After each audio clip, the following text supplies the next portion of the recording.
Okay, good morning, good evening, good afternoon, wherever it is you're located. Thanks for watching. You're watching DCBornRob Erasing Borders. I'm DCRob. Thank you guys for watching.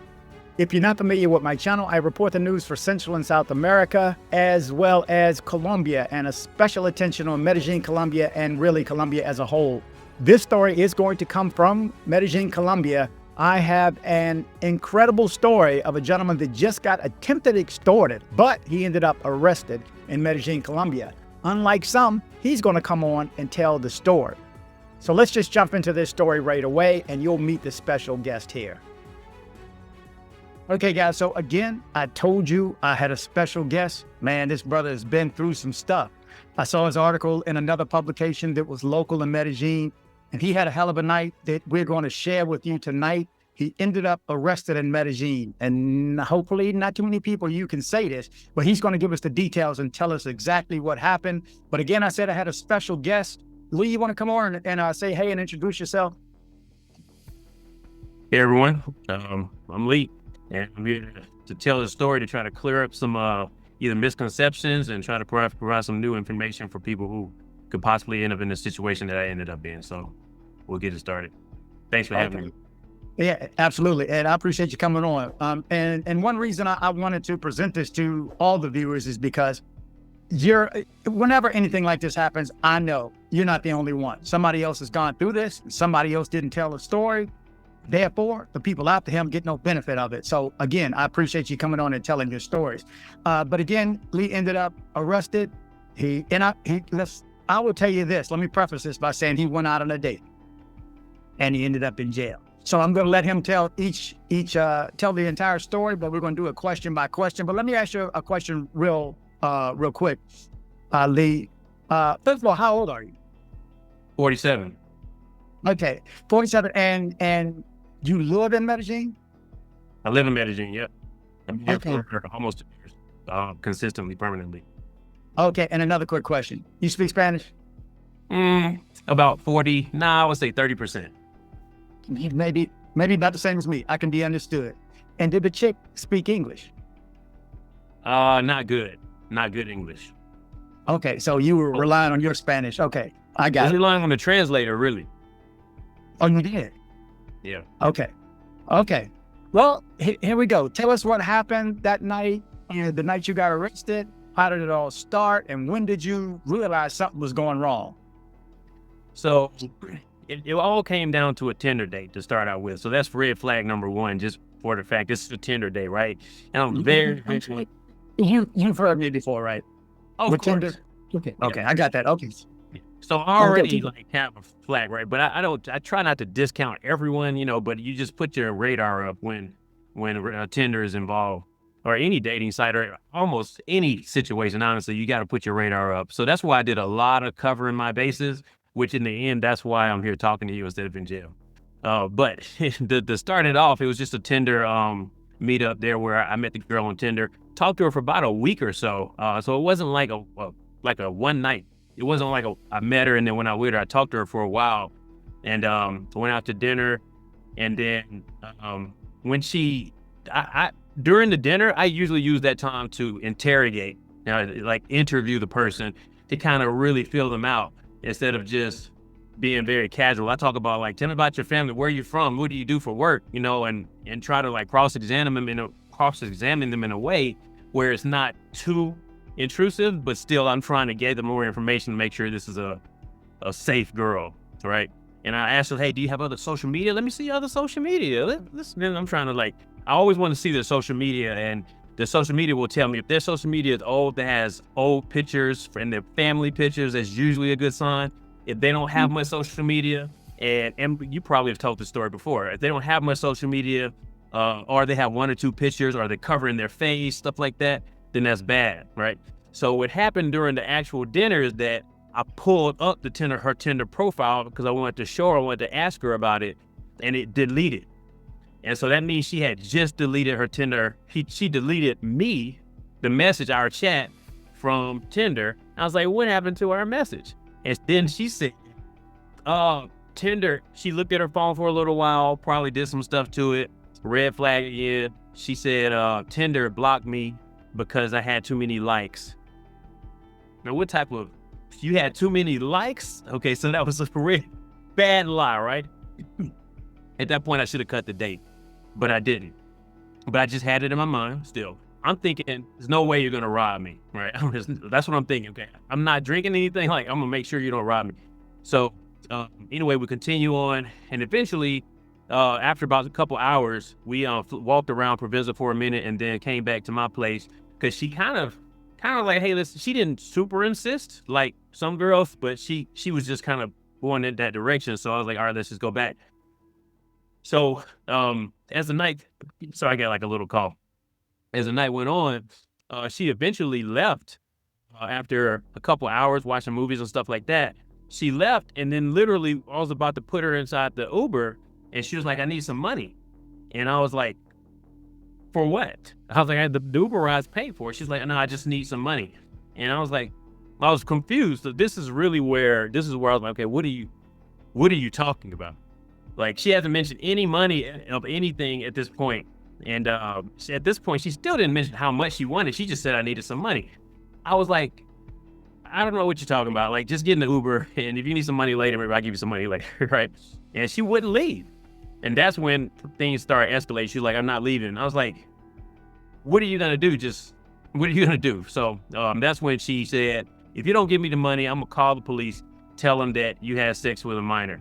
I was like, what are you talking about, right? And so I said, I have your license, because I had receipt, got her license, I had asked her how old she was, 20 years old. License says she was 20 years old. She went through my security who verified her. I checked her in the National Police database. I did all these things to make sure, right? So I had all types of documentation. So I was like, do what you want. Like, I got all this stuff here. So she called the police. Police came over, and it's like, hey, she said you had sex with her. You owe her money now. I was like, nope. Here's a whole chat. You don't see anything, so you can look at the whole chat. She said it was on Tinder. I said, where's the Tinder profile? Like, she's saying the conversation was on Tinder. She also deleted it. I'm like, police, you cannot arrest me. You see all of this overwhelming evidence that points to me not doing anything? Well, wait, just right quick. You both texted each other. You can have your copy of the text, right? But I don't have the Tinder portion of the text, which is like the initial. But I said, look, I got 2 weeks of text messages on WhatsApp. Look at it. Do you see anything about sex, anything about money? Do you see anything that's illegal at all? They read through it. I said, look, I have evidence showing that I haven't done anything. However, the girl doesn't have any evidence showing that we did anything. She has 2 IDs in front of you. And you're going to believe this girl? She produced an underage ID, and the ID that I have was showing that she's 20. You're going to believe? They was like, yeah, we're going to have to arrest you. There's no way you can arrest me. Like, I literally knew there's no way you can legally arrest me without any type of evidence. And you have evidence countering what she's saying. They arrested me anyway.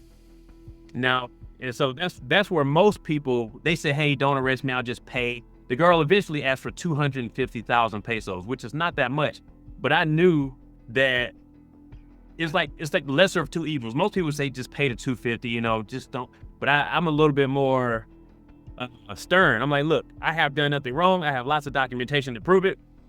They arrested me anyway, and then I just basically spent the night in jail, and by the time, or in their holding cell, which wasn't a good experience. And by the time the judge saw me the next day, I think that was Friday, Saturday night, the night between Friday and Saturday. Sunday, I saw the judge. It was overwhelming once again. This was an illegal arrest by every standard. They didn't even get to the actual case itself because the arrest itself was so illegal, which is the documentation that shows this arrest was illegal. The judge knew it. There was an auditor on the call. We did a hearing interview. We didn't do it in person. And they threw out the case. The judge signed to say this is a legal arrest. The girl proposed herself as a 20-year-old on Tinder. She has a 20-year-old ID. You have a text message saying she's 20 years old. There's nothing saying anything about sex, or there's nothing about prostitution. And to be clear, the law is that if you have sex with a minor, that's the illegal part. You have to have some type of arranged sex for money. And then they were saying, oh, did you have sex with her? Did you have, no, like nothing happened.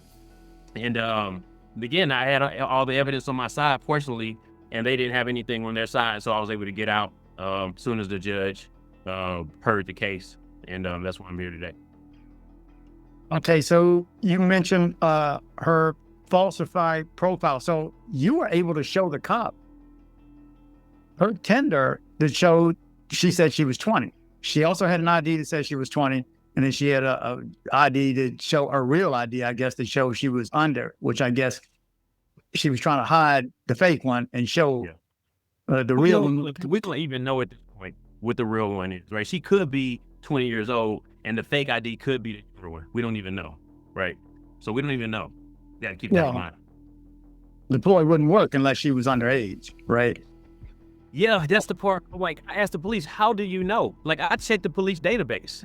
Like, how is the police database wrong? So I don't know the details about how they knew. I really think it was a scam. So I know the scam, by the way, for people who don't know, is that girls pose as someone who's underage or are under, and then they try to do something to get you to pay money. And they say, well, if you don't pay me the money, I'm gonna call the police. When the police come in, the police, just like they did for me, they will urge you to pay. The police will take that money and split it with the girl, right? And the girl and the police will go off making money. That's the scam I know about. And I told the police, I'm not with that, right? So they was like, you can't arrest me either. And they brought in something like 12 police. By the time I was arrested, there were 12 police in my apartment for all different types of reasons.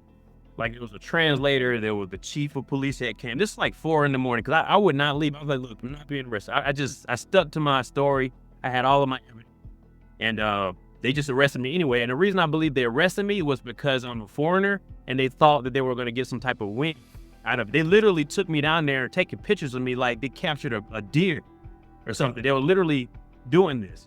And I was like, look, this is way wrong. It's like a prize for the police. When you're down there, it's like they did something special.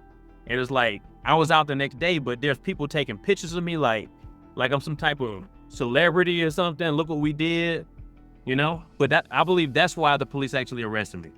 This may answer one thing why they blur out some of the pictures, is because this person just got arrested and you really can't say that person is guilty. So they blur out the faces. Was there one cop on either side of you when they took the pictures? Yeah.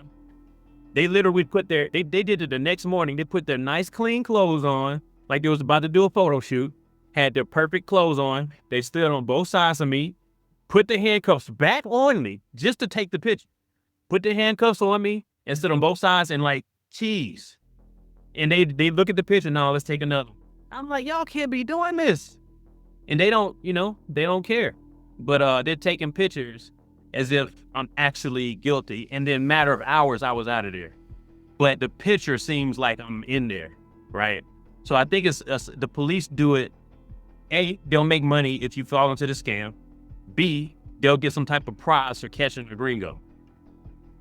You know, I've gone back and forth a few times. I don't know how long you've been watching me, but I've had quite a few interviews. I did one with a Tony. In Poblado, young girl comes in and all just sudden start crying. Raggedy looking too. She actually, to me, she looked young. What little bit we saw of her. Then the cops got called. The cops come in. The cops sitting on the bed, having a conversation with him.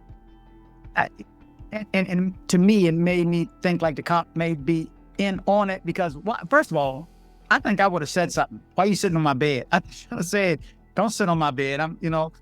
Yeah, because it was like he was a negotiator and he was trying to get his feet on negotiating. That never settled with me. But yeah, guys gotta know that if the cop shows up, this is a thing I have a problem with. If the cop shows up, because I've done a video of this chick in Cartagena that went crazy, slammed and she ain't leaving. They fought her, pushed her. I don't know if you saw that one, but. So I'm kind of stuck with just pay it. I know, that's what I'm saying. It's the lesser of two evils, right? And usually that's why the scam works so well, because people have the sense to say, hey, look, it's $50. Do I want to go through an arrest or just pay the $50, right? But I think the difference between my situation is that I had overwhelming evidence right there. I had a full text chain that shows right? I had the Tinder profile. I had all of it right there. And a lot of people don't have the information right there. So I was 100% sure they weren't going to arrest me. But I was wrong. But that's why I chose to go that far. And at the last minute, I told them, okay, I'll just pay the money. But it was like, nah, it's too late now. And like, that's when it was like 12 police there, right? And they said it was too late. Because they offered for me to pay. And I said, no, why would I pay you? And you looking at the chat. You're looking at the chat right there. One police officer, not the manager, but like the man, it was like two, right? And so the one below, he was telling the other police officers, he was like, man, I don't think we should arrest this man. There's nothing that shows anything is illegal here. He's reading the text messages. But the other man he didn't agree with him. So one was on my side, was saying, hey, I don't think we should arrest this man. There's just literally nothing that shows that this man has done anything illegal. But again, I told you there's a little bit of motivation there, I believe, on the internal side of police to where they was like, nah, let's arrest him. And when their chief of police came, he was definitely wanting to arrest me. But again, I think for the clout of it. And one thing I didn't do is like, give me your passport. I was like, no, I'm not giving you my passport. Because I knew, and this is something for the audience, don't give your passport. You don't have to, okay? You don't even have to give them the passport number if you don't want to. They'll get that later if they have to. But if you give your passport, you're probably not going to get that passport back, all right? And so on the way out, when they were arresting me, taking me out of my apartment, they turned all the lights on and all the water on the way out. And I was literally trying to take, just out of spite, because I didn't give them my passport. So I was literally in my handcuffs turning the lights off behind them because they was out of spite, leave all the lights on. They figured I'd be going for a while. The lights and the water would just start running. This is the police. Well, to revisit the paying, I think I'm more so in the paying column. I think most of those instances of paying that I'm talking about is somebody who didn't pay, who got the services but didn't pay. Then he was of age. When you're in your situation, she's actually underage, don't pay that. I mean, I would say don't pay it. Don't pay it at all. Because if you pay it, to me, you're admitting guilt. Yeah. In that case, I wouldn't pay it. I'm more so paying the crazy girl going crazy that you said you want to pay her, and there's a dispute over the money and all that. You know, that's what comes with that activity sometimes. But so, what did the court ultimately decide? I mean, and how'd you feel when the judge declared it done? Well, again, the way the hearing went is that the prosecutor spoke, and the girl obviously lied to the prosecutor to say, hey, this guy had sex with her, supposed to owe him 100, 200,000 pesos, whatever, and all this other outrageous lies. I was like, had to hold my laughter in, like listening to this stuff. I was like, I can't believe this. So that's the prosecutor. Then the auditor is on the phone, listening to both sides. She spoke, and then my lawyer spoke. I had to get a lawyer. Cost me a lot of money too to get a lawyer for this one day, for this trial. And then the judge spoke. So that was this took 3 hours, at least 3.5 hours for this to happen. And this is just the first phase, proving if the rest was illegal. And then if it gets past that, then they'll move into the actual case itself to say, okay, let's what's the evidence of the case. They did not get to that portion. The prosecutor did that part. When the auditor spoke, the auditor said there was like 18 different things wrong from the arrest standpoint. So the auditor said, I agree that this arrest should be illegal. What's an auditor? Who is an auditor? An auditor is a third party that's listening in on the case, so that way the judge doesn't have any bias, or there's no bias. There's a third party there listening in to provide their legal feedback. Now, they're not the judge, but they are there to provide recommendation to the judge. Okay, and they understand English and Spanish? No, I had a translator on the phone. So every time someone spoke, they had to stop. Translator told me what they said, and they proceeded. Wow. But yeah, so the auditor said, hey, this is an illegal arrest. There's no evidence here. Even if you look at, they was even talking about the case itself, right? So even if we went further, it still didn't make any sense. And then my defense came in and said, all these things were wrong. They did little things wrong that would have threw the case out. The actual arrest procedure was incorrect, much less the evidence wasn't there, and all these things that they just didn't do correctly. And then the judge came on, spoke for 30 minutes about why the arrest was also illegal. And how I felt on the end, obviously I felt liberated, because there's this talk that there's corruption even at the judge level, and they may not even like you as a gringo. And no matter what the evidence is, they can still rule in favor of the prosecutor, and then you're in jail for it's 18 years. It's 18 years in jail if you're found guilty. Now, again, that was just the first phase. It will still had to go through the second phase, which is the actual case itself. And then I could have appealed it. It's not likely I would have stayed in jail for a long time, but still, who wants to stay in jail at all, right? So the judge could have made it to where I could have been in jail for 3 months, lost my job. Obviously, you can't go to work, you can't do anything. So, and that's what the real catastrophic part is, that your life comes to a kind of screeching halt, right? So whatever you're doing in your life, it doesn't happen anymore. So that's the scary part. I have a very strong faith in God. I prayed a lot throughout that day, and I was ready for the case. I was giving the attorney all the evidence. Like, I was up at night writing in my holding cell all the things that the attorney needed to say. In the low light that I had in the holding cell, I was writing pages and pages. I got paper from the security guard that was watching the holding cell, and I had 10 pages of notes ready for the attorney, just in case we got there. It was no way I was going to stay. But anyway, we didn't get there. The judge was a fair judge with integrity to my advantage, and he saw that this was not this is not a situation where we need to hold somebody. There's other situations that you can hold somebody, but not. This was too overwhelming, and I was let go after that hearing. Obviously, I felt good about that. And you are aware that the mayor, the police department, the Secretary of Security and Coexistence, the HSI, who else, that are after gringos or people from another country that's coming there to exploit minors. So yeah, you are like a deer that they can hang on the wall if you get caught for that there. So I'm gonna go out of order on my questions. What advice do you have to other people in the same position? I mean, what advice can you give other people so that they don't end up in the same position or go through what you just went through? So, I mean, the main thing is that you gotta always cover any base you can cover.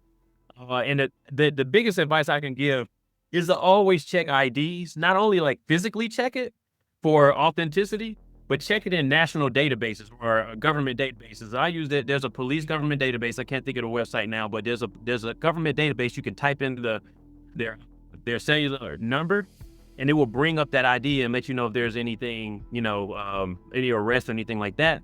But there's also another government registry where you can check the registration of the actual ID itself. That part I did not do. And I usually do both. And I kind of kick myself for that, because that shows the date of birth. It shows all the details of the ID. So the only thing left to do is to make sure that they didn't like paste another picture of someone else on an ID to make sure that they're the right person. So that's the biggest advice I would offer, is to double check these two databases to authenticate an ID. If you do that, I think you're 80% safe, because a lot of the criminals, these girls that are affiliated with these gangs or whoever, these groups and teams, I don't think they operate alone. I don't think this was an isolated incident. This girl had a plan, right? This is something that they do for a living. And one of the things I was telling the judge and the fiscalia, like, you gonna let this girl go? Y'all know? Okay, now it's over now. What's happening to this girl, right? She's back on the street doing the same thing to the next person. So that's one problem. But the advice is to make sure you check that ID and then cover your bases with text messages, like check age-wise.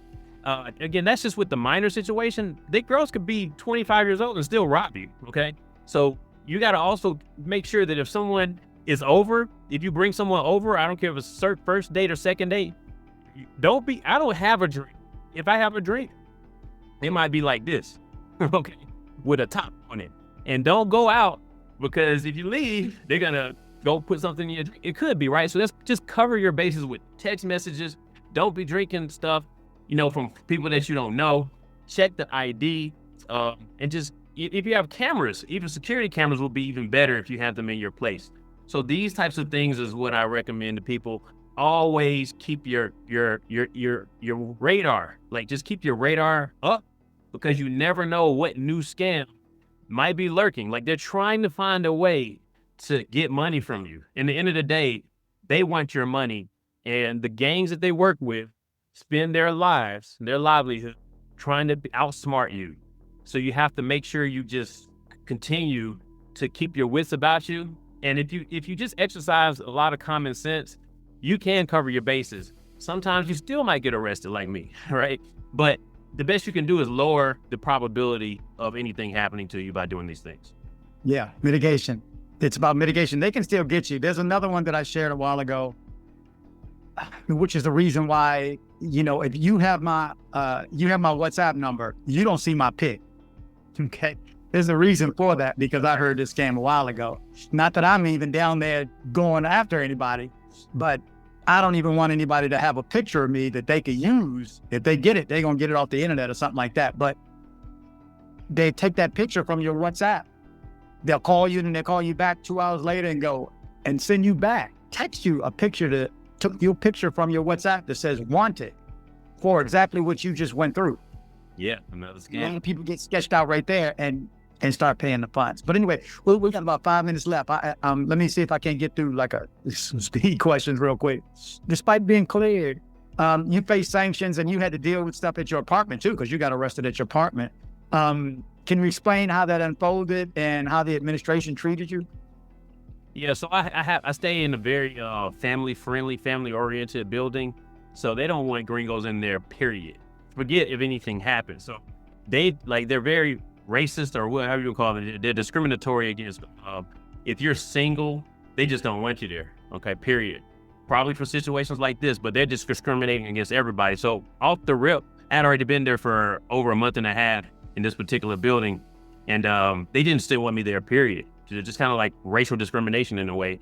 But then once this happened, they got wind, the property manager got wind that I was arrested. Again, it was a very quiet arrest. I just walked out. But they made a big deal and said, hey, you disturbing the peace. You owe us money. We were banning you from using all the public gym and the pool and all this stuff, right? And then after I sent them my rebuttal, showed them that, hey, the judge said this was illegal. This is nothing. I was out. I was gone for 1 day. I didn't disturb any peace. They reversed it. But they're just pretty inclined to just start that way to try to get you. I think that it's a scare tactic to say, hey, leave. I literally had a note put on my door that said, sex tourists leave. Oh. When I got back the next day, the word had gotten out that, hey, we got a sex tourist. Again, this is not a sex tourist, but that's what they thought. Someone put a note on my door. Probably was a property manager, I don't know. But that was the experience that I had. I just had to write a couple of legal letters to them to let them know not to be trying to do stuff like that. And like this was all basically a misunderstanding based on the girl coming over trying to scam me. There's no sex tourism here. But that's the immediate default. And that's why I want to share this with people to let you know that not everyone's here for sex tourism. Like I don't even do that type of thing. When I first got here 5 years ago, but after a while, it's like, it's not even worth any girl talk about anything dealing with mutual benefits or sex, prostitution. I just can't deal with it right now. Right. So, but I got caught up with a girl who tried that. And again, it messes your name up a little bit, and you just got to try to work hard to get your name back. Okay, we got like 2 minutes left. Did anyone from your building or your local community stand up for you? How's your mental health after this? I mean, how do you feel now that it's all done? I'm fine. I had, unfortunately, I had some good friends that I called on that didn't come to my rescue, but they ran in the opposite direction and they blocked me. It was like, hey, I can't deal with this. I'm like, dude, I'm in jail illegally here. Like, come and help, So I guess you figure out who your real friends are. But that doesn't feel good because you think that you're here without family. You have your friends here.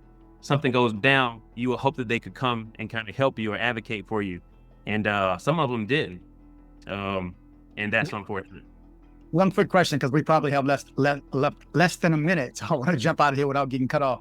How did you get in touch with an attorney that quickly while you're at the jail? And were you in Poblado? Yeah, I was here in Poblado, Provincia. So I called, before I went to jail, I had called two attorneys while I was sitting in my apartment before they arrested me, I called two of my attorneys. I just already have attorneys, and one responded quickly, and then they responded to the other. Attorneys in Colombia? I have attorneys here already. Okay, you need to share that information. Some guys are going to ask you to share that information. It's very difficult to find somebody, and normally people who have to reach out to their family members or to the embassy, they give you a list of attorneys, none of which have been. I have personal attorneys I have here. So by the time I was arrested, they already knew. They showed up when I went down to the jail, they were there. So I had them on deck already, fortunately. Okay. Well, we're going to jump out of here now. Lee, I appreciate it. Maybe if we missed something and somebody else in the comment section say, hey, bring them on, we need to ask them some more questions, I may ask you to jump back on.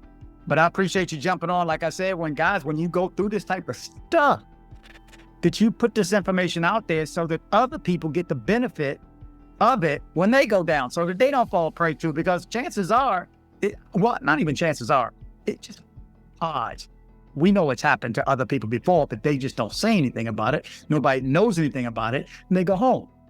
But as you can see, Lee lives there, so he's got to deal with this. So, just if you are living there, if you are an expat, and I got a lot of viewers that are expats that live there, so if you guys probably know, but some of you don't. And some of you just moved there. Some of you going at the end of the month. I know people going next week, 2 weeks. Everybody let me know I'm going. They get excited. So they're looking forward to going down. I just hope they don't run into your situation.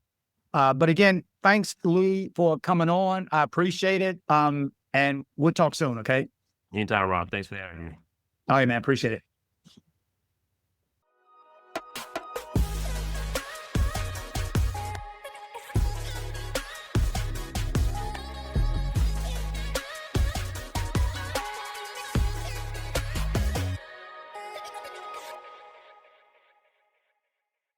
Headed to Medellin, Colombia?